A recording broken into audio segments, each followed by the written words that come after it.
Oh, Hello, mother. hello, daughter.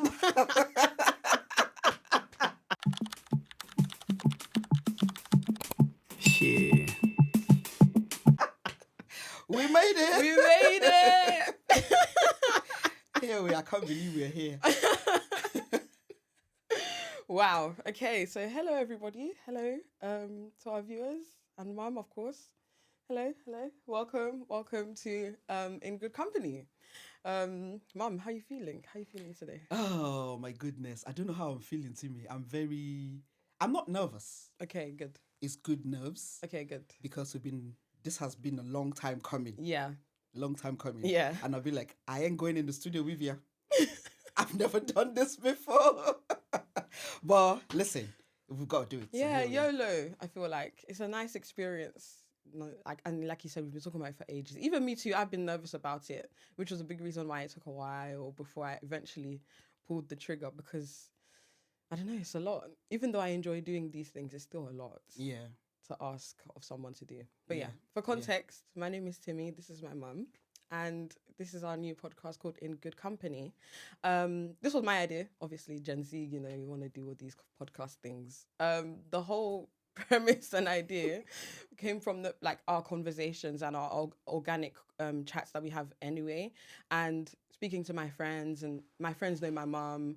They know, they love my mum. Everybody when I speak about my mum, they're like, oh, yes, we love mum. So I just thought, and also, I think I really love capturing moments. I think since when I was very young, I've always had a camcorder or a camera or something to capture a moment or written about a moment.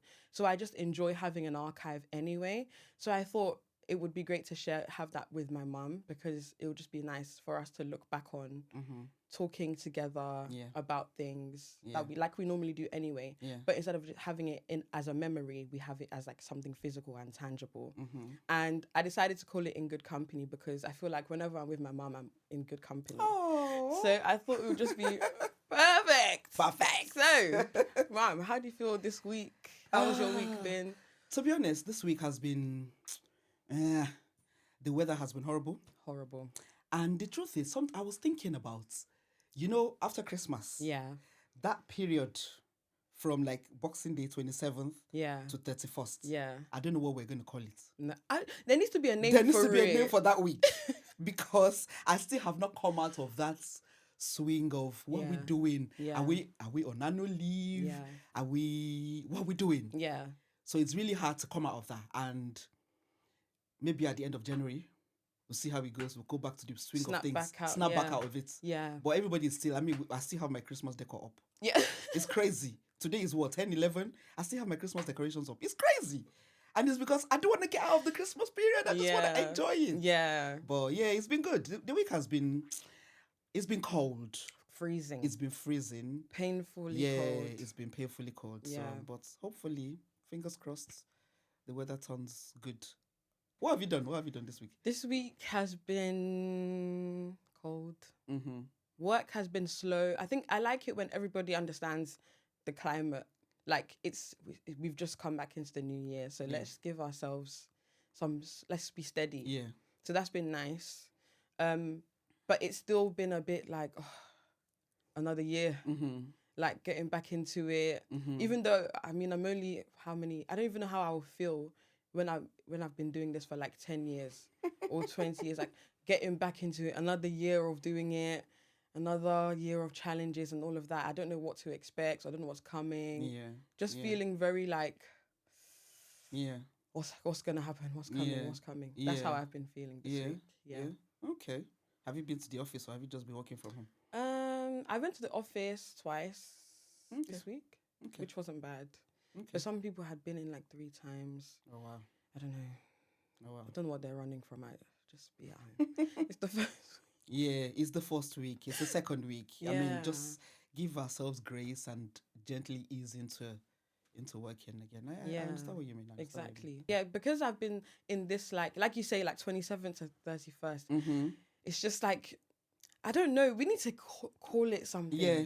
I don't know what period we're gonna call it because I've been very like feeling really reflective entering the new year. But I always say to my friends, like the 2 times in the year I get the most reflective are around my birthday and around the new year. So I've been really reflective and like thinking about like, this is the year I turned 25. Like, how do I feel? How do I feel about it? And all of these things. And I really wanted to like pick your brains a bit about the year that you turned 25. Oh my goodness. Because that is taking me way back. Because I just feel like there's no better person to talk to about it than someone who's been there and like understands how I might be feeling right now. Because I feel like so many people are doing so many things. Like, you know, my friends, like some people are buying houses, some are getting married, some have had kids, like some are pursuing their careers. Yeah. And it's like, we're lucky that we're at liberty to choose what we want. We can do any of those things or all of those things or none. Yeah. I know some people that have packed up everything and gone backpacking with their boyfriend. It's like we're at liberty to choose what we want to do, which is beautiful, but it's quite scary. It's scary. And intimidating because it's like you don't want to make the wrong step. Yeah. But you're still young. Like you can make the wrong step. Yeah. But it's still that anxiety of trying to decide. So I wanted to know, like, just about what you felt the year you turned 25. Oh, my goodness. I'm thinking about it now. And one, I'm not gonna disclose my age.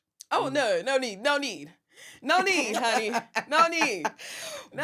To be honest, I'm looking at it now. So this is 2026. Yeah. I turned 25... probably 1997, 98, thereabout. That's a long time ago. I would call that like not midlife crisis, quarter life crisis. Yeah. Quarter life crisis. Yeah. Because you are not fully adults. Yeah. And you're not a child. Yeah. So for me, it was very... How would I... I was in between. I was in between. I had a lot of things I wanted to do that I thought by 25 I should have done them.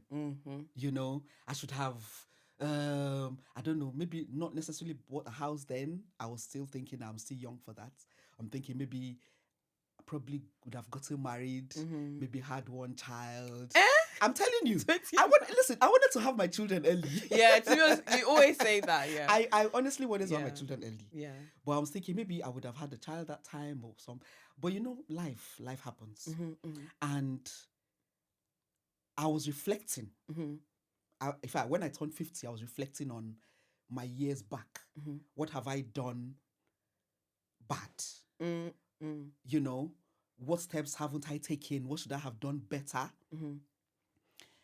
When I turned 25, the first thing that came to my mind was, am I in the right place career-wise? You know, have I got to that level where I'm thinking, okay, this is the career I want to do for the rest of my life? Yeah. And the answer, truthfully, was no. And this was because the company I was working for then, I had a feeling that company was not going to stand the test of time. It was not sustainable. You know, it wasn't sustainable. And I'm like, if I put all my eggs in this basket and something goes bust, what plan B do I have? And that made me thinking. Like I said, it was 1997. Yeah. No social media. Yeah. No Instagram, nothing like that. So I had nothing to mirror my life at, you know. So I began to think, listen, 25, I was in and out of a relationship. Yeah. So I was thinking, do I see myself with this person? Yeah. Long term? Yeah. And the answer was no. Yeah. No-ish, because some of our values were not aligned together, you know. And I'm thinking, I don't want to compromise. Yeah. Interesting. I didn't want to compromise. And then I met, God rest her soul, Pastor Bimbo Dukoya. Ooh, at that period. Really? Yes, I just met her serendipitously. I went to a studio with a friend of mine. Yeah. And he didn't, because he knew I liked her. And he wanted to surprise me. He didn't tell me she was coming to the studio that day. I think he was a radio broadcaster. Okay. And he was inviting her for some program. And he didn't tell me she was going to come. So I was sitting and she just walked in. Oh my goodness. I thought I was going to die. I thought I was like, oh my goodness, am I dreaming? Yeah. Is this for real? So I said, oh, hello, Pastor Bimbo, hello, Pastor Bimbo. I was so excited to see her. And she was like, oh, how are you? Oh, how are you doing? And a very warm woman, very lovely woman. Never met her. First time I'm meeting her. And suddenly she's asking me, are you Christian? I said, yes, of course I'm a Christian. I come to your singles and married. There used to be a single and married fellowship that was holding then every Mondays that I used to go. I went for that program even though I had no business going there. No business going there. And she asked me, she said, okay, you come. I said, yeah, I come every Monday. So are you in a relationship? I said, and she read my body language. Are you in a relationship? And you know when you hesitate, that's the answer. Then she now said, okay, I'm not going to ask you any further. All I'm going to say is pray about it, take your time. But your hesitation has given me the answer. And I tell you, that was the day I decided that this is not for me. Wow. This is not for me. Yeah. So I had a lot of things going on in my head. Like I said, I don't want to go away from the question. Yeah. So my career then, my relationship was and to be honest, I was thinking the way, because I was in Nigeria then, the way Nigeria is, do I really want to raise a family under that climb? There was a lot of things going on there. The government was horrible and all those things were going on. And my answer was no. So I began to think, okay, I think I need to take steps. Like I say, I was not a child, but I was not an adult. But I was thinking, I have 5 more years to be 30. So any decision I take now, it's going to affect everything I do down the line. Exactly. Literally. Wow. Yeah, that's literally how I feel. So how do you feel? You're turning 25 this year. Yeah, that's literally how I feel. I want to start something of my own. Yes. But I feel like I'm too young to do that. I still want to gain some kind of experience or build something a bit more concrete before I take that leap. I just think it would be wiser than to just go in blind. I feel like I still need to do a bit more research because I feel like I'm always one idea this, one idea that. Every week I'm coming to you, Mum, I want to do this. Mum, oh my gosh, this looks great. Oh, and then I'll do the legwork, I'll do the research, I'll do all of that, and then I'll just end up not doing it. I feel like I have analysis paralysis, I feel, because I don't want to make the wrong decision. So like, that really affects me a lot more than I like to admit. I think, Timmy, you are an overthinker. Yeah, I know. Everyone tells me that. You tend to over-sabotage yourself. So you self-sabotage. And I'm thinking, listen, just do this thing. Do this thing, you know? Yeah. Listen, the only way to succeed is by failing. Yeah. If you don't try. Yeah. There won't be any point. What's the worst that can happen? You start again. Like I said, you have time. Exactly. So, yeah. Time. What are the things that, like, you wish you considered the year you turned 25? Maybe finance. You know, I would say finance, number one, because while I was working there, don't get me wrong, I was earning a lot of money. I was earning good money. But because I had a lot of things, I had a lot of responsibilities. I have 2 other siblings, you know. For context, I'm the first daughter. My mum is the first. I'm the first as well. So I had 2 other siblings. So everything I made, I was always thinking of them first. Yeah. Looking back, I'm thinking I have done myself a disservice by not considering a compound interest. So when I was 25, because I'm looking at it now, every little thing, every little money that I made then, or big money, if I had put away, I don't know, 1,000 naira, or 2,000 naira, or 5,000. But then, listen, 2,000 naira them days was a lot of money. I would have done a lot with 2,000 naira. But looking at it now, if I had put away like maybe 1,000, 2,000 naira, 25, 26, 27 years, 28 years ago, and I've done it consistently, I probably would be a millionaire in pounds by now. You know?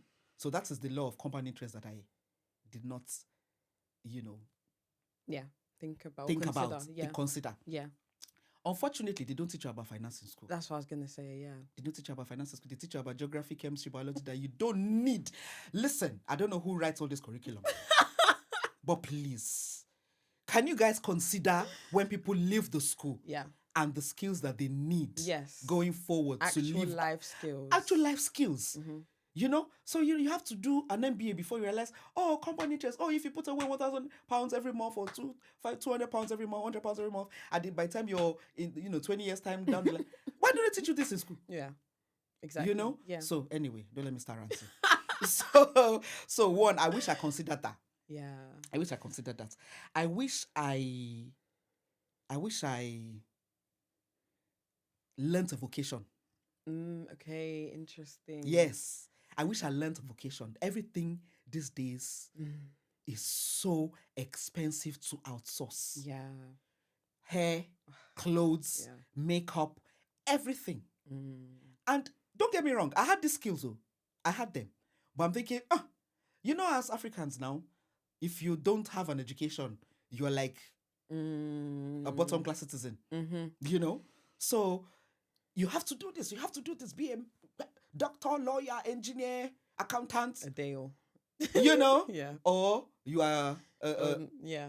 Exactly. So I could make hair. I could cook. I still can't cook. Oh, yeah. I still can make hair. Yeah. If I had harnessed the skills that my God-given skills, if I had harnessed them, I probably would not be working by now. You'd have your own. I would have my own thing. So I didn't see it as a priority. Yeah. These days, one small bowl of food will cost you an arm and a leg to outsource. Yeah. To make hair will cost you an arm and a leg to outsource. Yeah. You know? Things like that. I wish I put them at the forefront of my consideration. Yeah. You know? Yeah. And that's why I always say to your sister, listen, you make hair. She's doing the hair. She's doing really well. She does hair very well. I'll say, this thing you're doing, hold it. Keep going. Keep going. Yeah. Keep going at it. I wish I had people that were encouraging me then to do that. You know? They say, oh, no, you need to put, it's your books first. I get it. But at the end of the day, like you say, you're working somewhere. If you're not happy doing that, you're working for somebody. Exactly. But if you have your own thing, you can decide, listen, choose your time. You can do your time management yourself. Yeah, your location. Choose your location yourself. Yeah. Choose your clientele. Choose your clientele yourself. Yeah. So those are things I wish I considered. Interesting. Yeah. That is true. I do want to pick something up. But I just don't know what it is I'm already naturally good at. You know, like with Tenny, like she's been loving doing hair since like 6. Yes. She bullied me into buying her That doll hair thing that she would scroll to a table and be making the hair. Yeah. Literally. And So I don't know. But that's interesting with the vocation because I think we're going to a different time. I think also because where it was for you growing up, it was a different time. It was harder for people to appreciate the skill of people's hand. Yes. It was the skill of your mind that people really took as like gold. But now it's like, okay, everyone has their mind skills. Do you have physical skills? Are you able to like you're on an island by yourself, can you do your own hair? A lot of people can't even wash their own hair or cornrow their own hair. So it's like now it's like the time where people, I feel, need to really think about those skills. I just don't know what mine would be. Timmy. Vocation skills. Anything. See. I just need to pick, I know. What is one thing that you would do? You wake up first thing in the morning, you'll be happy to do, even if you're not being paid for. That is your God-given skill. Fair enough. We always undermine these things. Yeah. We think it's one big thing we have to go to business school to learn. No! Everybody was born with something. Yeah. Everybody. And like I say, what is that thing that you would do for free, but you'll be happy to do? That it is. That's what it is. You need to think deep. Yeah, reflect, think deep about it. Yeah. That's what I need to do a lot of this year. So I don't make any error. I don't want to feel like, because I feel like I'm at a really good advantage where I can pull from the knowledge of so many people. Yes. So I shouldn't take that for granted. Yes. Yeah. That's what I'm trying to not do. And I think, to be honest, these days, I appreciate, when I say this generation, I'm looking at this generation from got 35. yeah. Not linking at my parents' generation or the ones before them. Oh, okay. This generation, there's a lot more. There's a lot more tools for you to.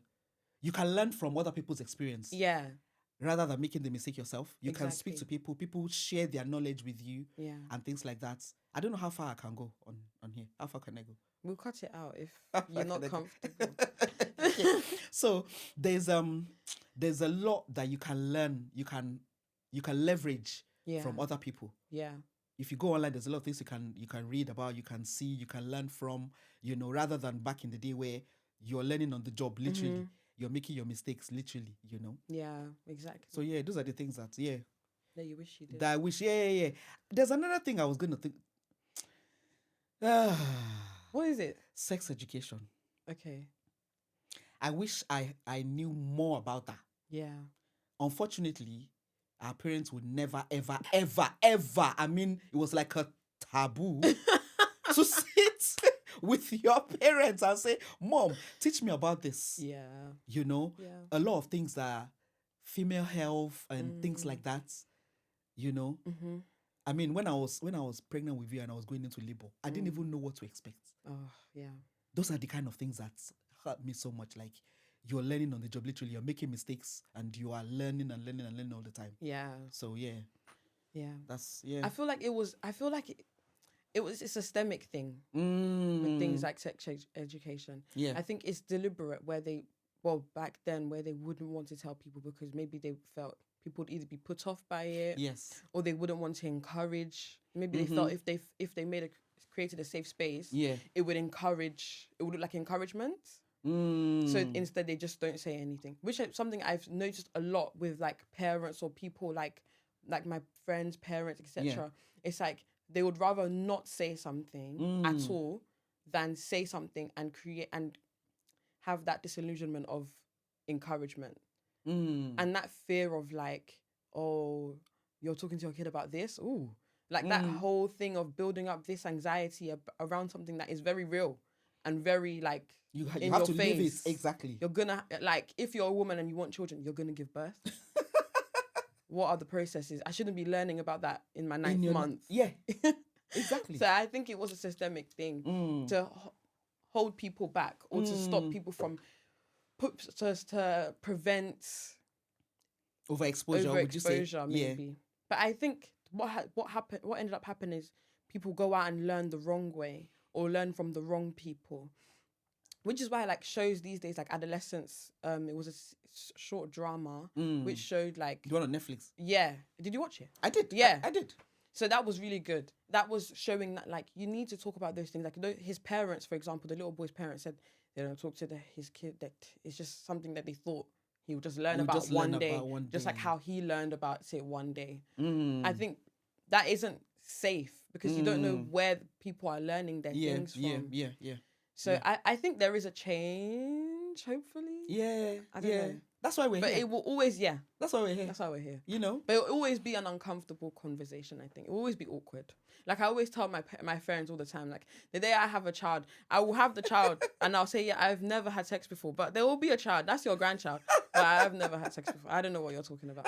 I'll deny it. I'll be like literally, I don't know how like the idea of like going to your parents saying I'm pregnant. Yeah. Hey, yeah. You'll be married, You'll fully be married. happy. Yeah. But it's so awkward. Like, oh my God. Like, where did the baby come from? Literally, I don't want to. I would just be like, yeah, it's just thank God. God is good. But oh my goodness, that is so funny. What are things that you're like happy that you considered the year you turned 25? You know me. You can't shame the shameless. You cannot shame the shameless. I could not be bothered what anybody thought about me. So I would never take my life too seriously. I never took myself too seriously. If you didn't like me, I could not be bothered. Very much like me. I did not live my life in validation of what other people thought about me. Yep. So that's one thing that I love that I did. Yeah. I mean, I look at social media these days and I'm thinking, how do how do people cope? You know, there's always something to mirror your life with. There's always something to mirror your life against. That's true. You're always competing against the next thing. There's something new you have to do. There's something you have to do. Yeah.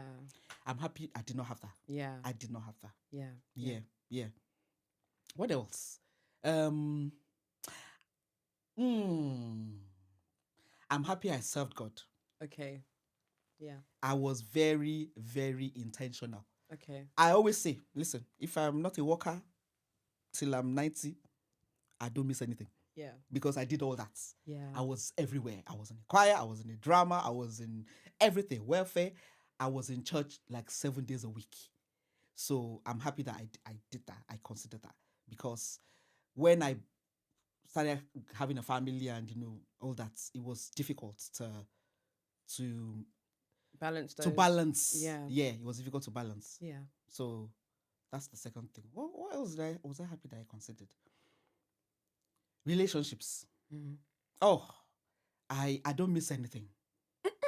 I don't miss anything. I've been there, I've done that. Friends, family, I harness them a lot. I was always out there for everything, for everybody. Yeah. Doing things with people. Yeah. You know, not necessarily travel. I traveled within Nigeria. I did a lot of traveling within Nigeria. Yeah. When I came back to the UK, I'm happy that I have all that as well, you know, under my belt. Yeah. But then I could travel to Ibadan or Benin just for a wedding, or just to go and do one program in a church somewhere. So I'm happy I did all that. You know, which is good because life is very short. Yeah. Life is very, very short. Life is very, very short. You find out that you're 25 this year. I'm happy. But you will find out that if you don't do a lot of things now, you won't have the time to do them anymore. You won't have the time to do them because there's a lot more things will take up your time. Okay. A lot of things would take priority. Yeah. A lot of things take priority. Yeah. Family, you know, maybe work, if you still want to be working full time. Yeah. What I did, I just took time out. I was only doing part time when I had my family, my children, because my priority. Yeah. You know. So yeah, I'm happy that I did all that. Yeah. And I think you created a good community. Yeah. Like growing up, like you had your friends, we knew your friends. It wasn't, I think it's really important. I think it's a conversation that's happening nowadays where people are talking about community and the importance of community. I think especially after the pandemic happened, you couldn't see your people, you couldn't see your friends. So I think people like my age and a bit younger struggled with the inconvenience of community and what it meant to be there for people. And I think now it's becoming like a lot more commonplace. Like you'll see people being there for each other a lot more, which is great. Yes. Because I think, like I was saying, like my childhood, I was always around your friends' kids. It was just commonplace to have our own community, our own bubble of friends. And that doesn't just come from just knowing people. That comes from being intentional.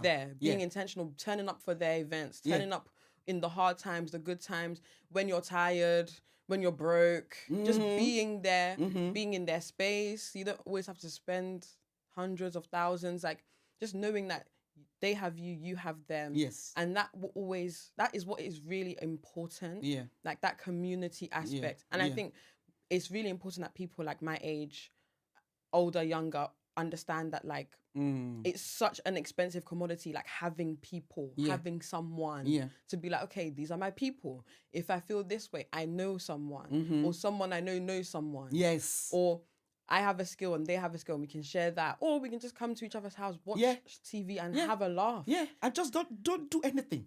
Just be there. Because those are where the memories are made. That's where the community lies, I think. So I think that's something I've really always wanted to emulate from like my childhood, knowing that like for example, Auntie Tinu, you've known Auntie Tinu since you were like Harold. And like forever. And like I want the same. I want my kids to know my friends now. Yeah. I want to know my kids' friends when they have kids. I want to be like that. Like I'm Auntie Timmy. I've known your mum for yonks. I want to say I've known your mum for yonks. Yes. I want to be able to do that. So I'm happy that I'm making that right step. Yes. I think. Yeah. So that's what I'm glad about that. Yeah. Yeah. It's good. Are you intentionally? Well, I think I know the answer to this, to be honest. But when you say friends and things, I'm happy that. And listen, I know all your friends. They come to the house all the time. Hi, friends. They come to the house all the time. I love your friends. I'm happy that you have that. Yeah. And I would encourage that you carry on like that, because when your friends are sort of turning, say 40, 50. In fact, when your friends are turning 40, you can say you've known this person for 30 years and they're only 40. Yeah. So imagine when you're 40, your friends are 40, and you're saying all that, and they have children, you have children, and you're saying to your friends' kids that I've known your mom for 30 years. I went to primary school with your mother. These days, most of the friends people have are online, and they're virtual friends. They're not people that you see all the time. Be intentional about having that community. Yeah. Having that community is really important. It's good for your mental health. It's good. So good for your mental health. It's so good for your mental health. Yeah. That there's always somebody, like, my phone is never off. People can call me at 2 a.m. I would, and that's because you've harnessed that relationship from forever. Yeah. So I'm happy that you have that. Your sister has that as well. I mean, there's always. I'm like, how do people? To be honest, sometimes I look at them, I'm thinking, okay, to be fair, you've known all these people from primary school, secondary school, university. You're working now. You still have the same friends. Yeah. You know, and it's good. It's good. You wouldn't not understand the value of it now until when you guys are like way older, and you'll be like, I saw a video recently. A woman turned 80, and the 3 friends that we've had dancing with her on the stage were her friends from primary school. Wow. 80 years old woman. They've seen everything. They've seen everything. Yeah. They fought. Yeah. They've made up. They've said, I ain't talking to you anymore. And then the next day, they're knocking on your door. That's very good. That's a good thing to have. That's a good thing to have. And also, I would say that like when I said I don't take myself too seriously, I would talk about timeline as well. When you talk about timeline for milestones, so don't be hooked up on okay, it's good to plan. It's good to have all that plan, but don't be hooked up. Oh yeah. On if it doesn't happen, then I'm a failure. No. Yeah. Yeah. Let life take its natural course. As long as you put everything in the hands of God and you know that this thing would work. Yeah. Just believe that it will work and then carry on. Don't wait. Because I've seen people who say, oh, by 25, I'm going to be married. By 26, I should have my first child. By 27. Yeah. When those things don't happen, they tend to now stall. And they think that, it's not happening, so I'm not going to live your life. You're doing your traveling. Continue with your traveling. Continue your relationships, your work, everything that you have. Have a wholesome perspective to life. Yeah. Have a wholesome, you know what I mean? Yeah. Let everything be balanced. Yeah. Don't let one thing be overshadowing the other, or one thing is taking precedence over the other. Yeah. Have that wholesomeness about you. Yeah. And then, to be honest, it will just fall. Everything will fall into place. Yeah. Everything will fall into place. I'm happy that honestly, I'm really happy that this we're talking about these things. I'm happy. I wish I had this conversation when I was your age. Honestly. Which is why I said let's do it. Honestly, I wish I had this conversation when I was your age, because I'm learning as I'm speaking to you. A lot of things are coming to my mind. A lot of things are playing back. Yeah. And it's good. I hope that parents have this sort of avenue where they can share with their children. Yeah, share with their children, share experiences. Let them have a safe space where they can come and speak to you about anything. They can talk to you. They don't, even if they know that they've messed up, you can come and say, Mom, I've messed up, or Dad, I've messed up, without any judgment. I will still knock you on the head, but but you would still give you the right the right thing to Why do you think that happens, where people don't, like, parents aren't like that? Because we've spoken about like how it's on the parent to create that space, because they're the ones that had, I believe anyway, because I feel like sometimes we get to crossroads when it comes to this conversation, where I believe that it's your child. It's your responsibility to create the space for them to Yeah. be themselves. Yeah. Because Yes. they just landed here. You prayed for them. They're here now. So talk to them, coach them, guide them. But a lot of people don't. And I don't know. Maybe I don't know why. And I find it hard to understand why, like, some parents would expect the child to be the one to create that space when it's like, I don't know. Why would you Yeah. expect the younger person To approach. when it's like in any other scenario? It would be the older person, regardless of the dynamic of parent child. Yeah. I think a lot of factors come into play when it comes to that. We've Yeah. had this conversation before. Yeah. And first and foremost, coming to my mind would be the fact that you have not created the avenue for that child from day one, Yeah. you know? So, okay, imagine the child is 18 and the child hasn't had the opportunity to sit down with the parent before Yeah. to say things or to confide in them about things Yeah. from the age of 18, and they leave home, they go to uni. That's it. Yeah. So you have to be an intentional parent. Yeah. Be an intentional mother, be an intentional father. Yeah. Create the space, then share your mistakes.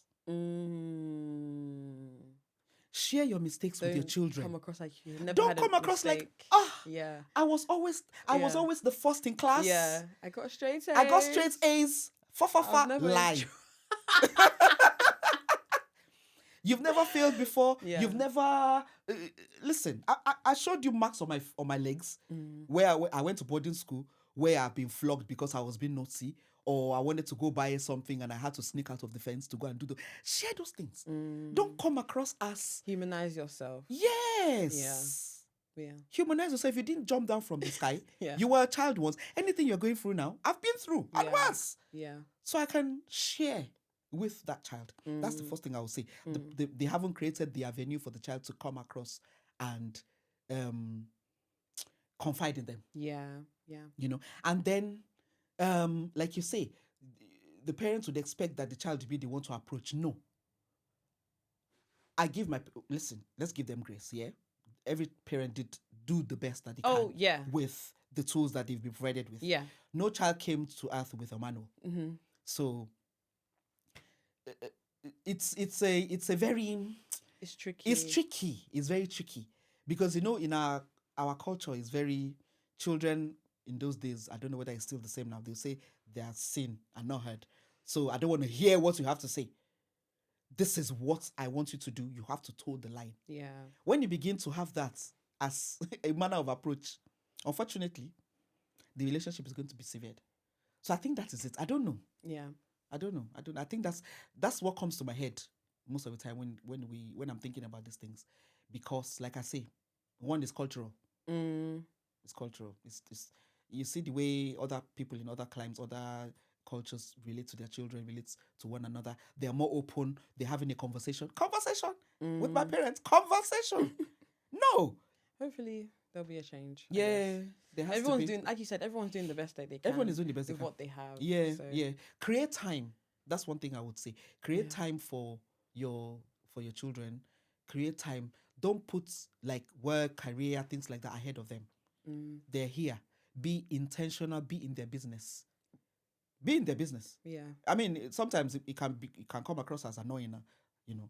But yeah, there's a reason. Be in their business. Be able to vouch for your child. Yeah. If anything happens outside, you can say yes, they did it, or no, they didn't do that. Yeah. So yeah. Very true. Yeah. Well, tips for the parents. So I mean, we've spoken to the 25-year-olds, we've spoken to the adults. Yep. Wow, I feel like we've gone full circle. Yes. Yes. So let's talk more about the podcast itself. Okay. Thank you, Mum. You're very welcome. much for being a great mother. Yeah. What can I say? Oh, thank you. You've been a great child. So you are a great child. Thanks. What should people expect? What do you want from In Good Company? In good company. One, we have to be in good company. Yeah. Yeah. So let us have this holistic conversations. Yeah. This organic conversations. Yeah. Let's be able to be free. Let's just come in, speak and share, rub minds, you know. Yeah. Yeah. Nothing too heavy, nothing too, let's just come and be free and rub minds with people. Yeah. Yeah. I think that would be good. Yeah. Share experiences. Yeah. Let me understand your culture, understand my culture, what your generation wants, what we expect, vice versa. That sort of thing. Mm-hmm. Yeah. Interesting. Well, we did it. We did it. Yeah. I'm definitely going to take what you said into consideration in my reflections. Yeah. And I think this year I want to be braver. Yes. I want to be a bit more audacious. I think I am, but I think I do it in fear. I think this year I want to do it confidently. Yeah. Because I think when I speak to people about like myself, or like when I speak to my manager, I have a great relationship with my manager. Yeah. When I speak to him about things or family, whatever, they always say I've never heard anything negative about me. Yeah. So I don't know why I'm feeling like that. So I think I'm just going to listen to what people say and use that as like to help me feel a bit more empowered to be myself. Yeah. Because you've always encouraged me to be myself. Yes. I think I've never deviated from being myself. And even when I've had like a blip, and when I say blip, I mean like maybe I'll come downstairs in an outfit, my mum would be like, she'll look at me like, this is not you. And in my head, I'm like, yeah, I know. But let me just try. Like, let me just do something different. But I'm always ultimately going to be myself. And I think I really want to just keep doing that. Yeah. Just be myself. Yes. Because being myself has never cost me anything. Mm-hmm. And it's always encouraged anyway. Yeah. So I really want to do that. And I want to look back at 25 and feel like, I was worried, but it went well. Yeah. That's what I want for myself this year. Yeah. I think there's a thing called imposter syndrome. And I have it. Maybe that's what you are having as well. We're thinking, this thing, am I good enough? Am I good enough? You're always second guessing yourself. It is a real thing, but you have to overcome it. Yeah, it's a mindset. It's a mindset thing. You have to say, listen, if this thing is coming to my mind, if it's coming to the forefront of my thinking, then it must be something that I can do. Yeah. Don't second guess yourself. Don't self-sabotage. Yeah. Just try it. Like I say, what's the worst that can happen? That's what I'm gonna do. Yeah. Well, thanks everyone for being here. Yes. Thank you for watching. How do you feel, Mum? Oh, it's been good. How did the exercise feel? Reflecting. It was good. It was, to be honest, it was good. Thinking, I've had to dig deep, and the questions you've asked, I'm like, ooh. Yeah. It's good. It's a good self-reflection. Yeah. It's a good self-reflection. Yeah. Maybe everyone should do it. Yeah. Like, if you like, mums do it with your daughters, fathers do it with your sons. Yeah. Like, if they're 25, especially.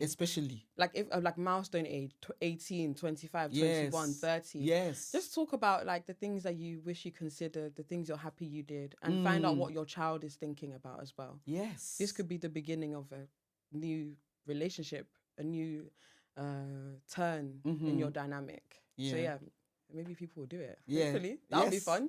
But please subscribe to our channel. Hopefully we'll do more of these. Yeah. This was just a trial. But I think we enjoyed it. Can you also tell us what they want to see? Yes, tell us what you want to see. Yeah. Because right now, what I've been doing and what I've been thinking about is a lot of what we just talk about normally, and what I'd want to hear my mum advise me about. So let us know what you want to know more about. If it's money, if it's relationships. I mean, we spoke a lot about those things anyway today. If you want us to dig a bit deeper into things, tell us what you feel. We want to cater to you guys, but also help ourselves. Help me and help ourselves as well. Yeah. And help our generation as well. Exactly. So yes, thank you so much for watching. Thank you, Timmy. Thanks for having me. Yeah.